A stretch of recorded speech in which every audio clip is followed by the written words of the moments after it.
गुरु पुराण में भक्तगणों आज आपको प्रतिपदा, देवत्या, चतुर्दशी और पंचमी में किए जाने वाले विविध तिथि व्रत की कथा कहूँगा। उसको ध्यानपूर्वक सुने और इस चैनल को लाइक एंड सब्सक्राइब जरूर करें।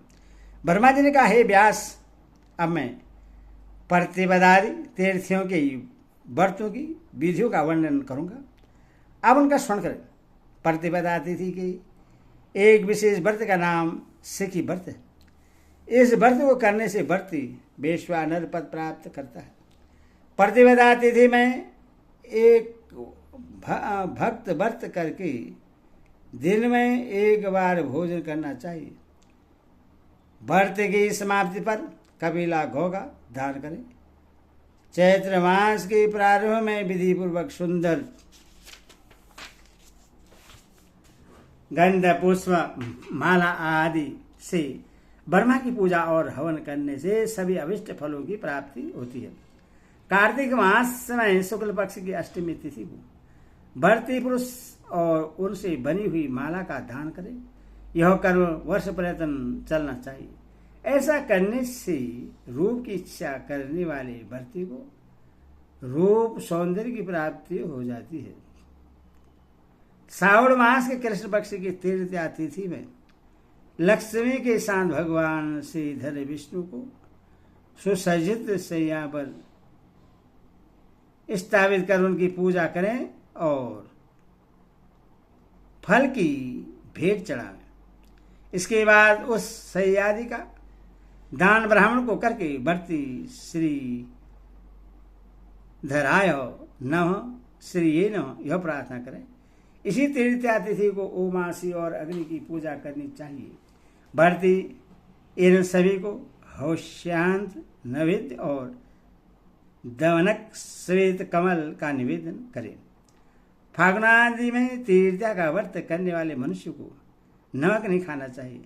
व्रत के समाप्त होने पर 100% ब्राह्मण की पूजा करके अन्न, शय्या, पात्रादि उप सहकारों से युक्त घर का दान। भवानी प्रियतातः भवानी प्रश्न हो, ऐसा कहकर करना चाहिए। ऐसा करने से व्रती को अंत समय में भवानी का लोक प्राप्त होता है और इस लोक में श्रेष्ठ सुख और सौभाग्य की प्राप्ति होती है। मार्गशीर्ष मास की तृतीया तिथि में गौरी तथा चतुर्थी तथा तिथियों में कर्मश काली, उमा, भद्रा, दुर्गा, कांति, सरस्वती, मंगला, वैष्णवी, लक्ष्मी, शिवा और नारायणी देवी की पूजा करनी चाहिए। इनकी पूजा करने से व्रती प्रियजनों से होने वाले वियोगादि कष्टों से मुक्त हो जाता है।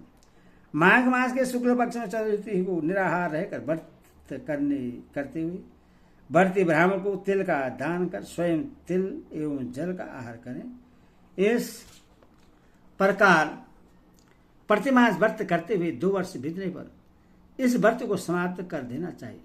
ऐसा करने से जीवन में किसी प्रकार का विघ्न आदि प्राप्त नहीं होता। चतुर्थ तिथि में गणों के अधिनायक गणपति देव की यथाविधि पूजा करनी चाहिए। पूजा में ओम गम गः स्वाहा यह प्रवण से युक्त मूल मंत्र है। पूजा में अंगन्यास इस प्रकार करना चाहिए। ओम गलो गला हृदय नमः, दाहिने हाथ की 5 अंगुली से हृदय को स्पर्श करें। ओम गां ग्यूं गुम सिर से स्वाहा सिर को स्पर्श करें। ओम हो हेम होम शिकाई वसो शिका को स्पर्श करें। ओम गुम को दाहिने हाथ की अंगुलियों से बाएं कंधे का और बाएं हाथ की अंगुलियों से दाएं कंधे का स्पर्श करें। ओम गौ नेत्राय वष्टौ, दाहिने हाथ की अंगुलियों के अग्रभाग से दोनों नेत्रों और ललाट के मध्य भाग का स्पर्श। ओम गो अस्त्राय पढ़ो, यह वाक्य पढ़कर दाहिने हाथ को सिर के ऊपर से बाईं ओर से पीछे की ओर ले जाकर दाहिने ओर से आगे की ओर ले जाएं और तर्जनी तथा मध्यमा अंगुली से बाएं हाथ के हथेली पर ताली बजावें।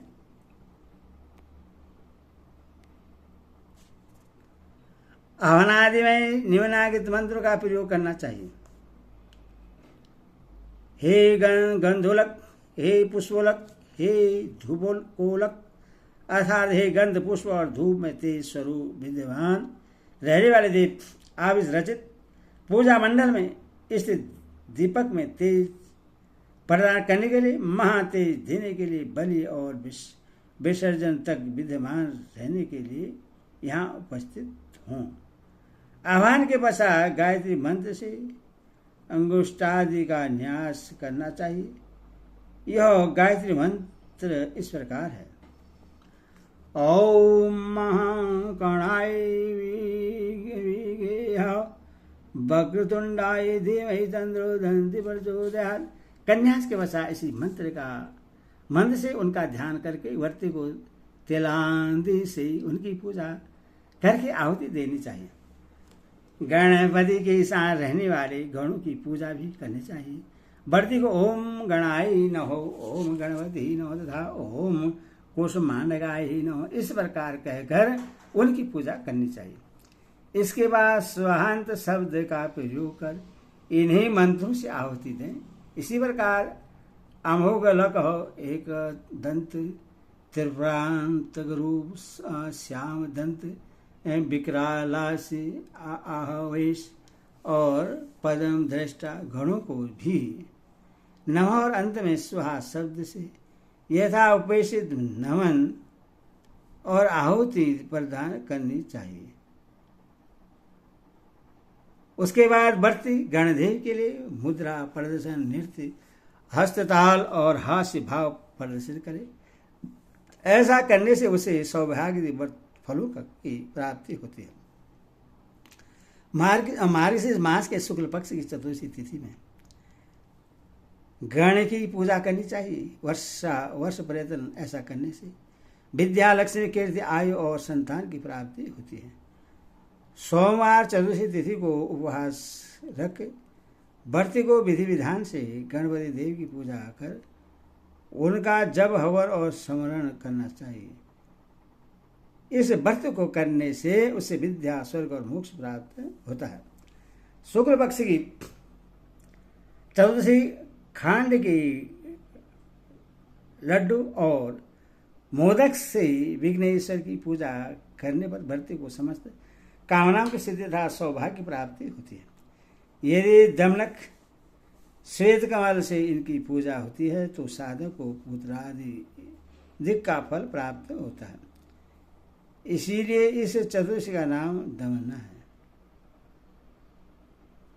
ओम गणपति नमः इस मंत्र से गणपति की पूजा करनी चाहिए। जिस किसी भी मास में इन गणपति देव की पूजा करने तथा होम, जप और स्मरण करने से व्यक्ति की सभी इच्छाएं पूर्ण हो जाती हैं तथा समस्त विघ्नों का विनाश हो जाता है। मनुष्य को विभिन्न नामों का उच्चारण करके भी भगवान आहदेव विनायक की पूजा करनी चाहिए। ऐसा करने से उसको भी सद्गति की प्राप्ति होती है। जब तक वह इस लोक में रहता है तब तक समस्त सुखों का उपभोग करता है और अन्य समय में उसे स्वर्ग और मोक्ष की भी प्राप्ति होती है। वह विनायक के निम्नलिखित के ये 12 नाम हैं।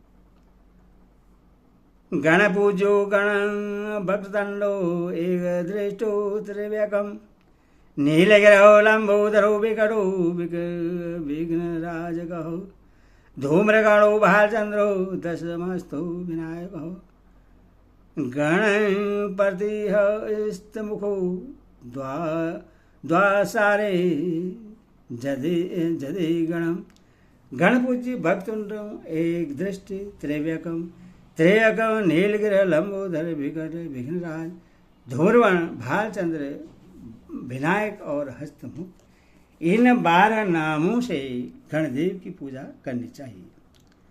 पृथ्वी इन नामों से जो बुद्धिमान प्राणी इनकी पूजा करता है उसकी संपूर्ण कामनाएं पूर्ण हो जाती है। सावन, भाद्रपद, अश्विनी और कार्तिक मास के शुक्ल पक्ष की पंचमी तिथि में वासुकी, तक्षक, काल्य, मणिभद्र ऐरावत, धृतराष्ट्र, ककोट और धनंजय, इन 8 नागों की गिरतादि से स्नान कराकर पूजा करनी चाहिए। ये नाग अपने भक्त को आयु, आरोग्य और स्वर्ग प्रदान करते हैं। अनंत वास की शंख, पद, कंबल, ककोट, धीराज, शंख, कालिय, तक्ष और पिंगल, इन नागों की पूजा प्रत्येक मास में करनी चाहिए। भाद्रपद मास के शुक्ल पक्ष में 8वें नागों की पूजा करने से साधक को मृत्यु के पश्चात स्वर्ग की मोक्ष की प्राप्ति होती है। श्रावण मास में शुक्ल पक्ष में पंचमी को द्वार की दोनों ओर इन नागों की चित्र बनाकर पूजन करना चाहिए।